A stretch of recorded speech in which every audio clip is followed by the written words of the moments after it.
આમ જોવો જીવા હતા, હું સરપંચમાં ઉભો રહ્યો છું, મત મને દેવાનું છે. હા ભાઈ તમને મત દીધો પણ નામ આપો પડો.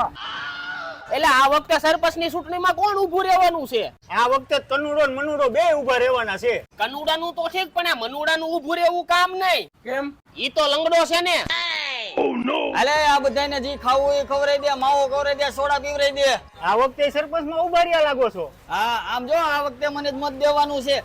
ગામમાં શેરીએ આરસીસી રોડ બનાવી દે અને ઘરે ઘરે 24 કલાક નળ આવશે. હવે તમે ઓલી વખતે એમ જ કીધું તું કે ઘીરે ઘીરે સોલાર મુકાવી દઈશ ને દાર કરાવી દઈશ. હવે કરાવી તો નાખ્યું. અમે ક્યાંય જોયું તો નહીં. તમે મારી ઘરે નો આવ્યા હોય ને.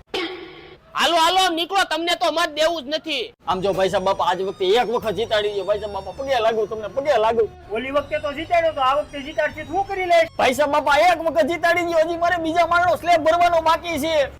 અરે તારી જાતનો સરપંચ મારા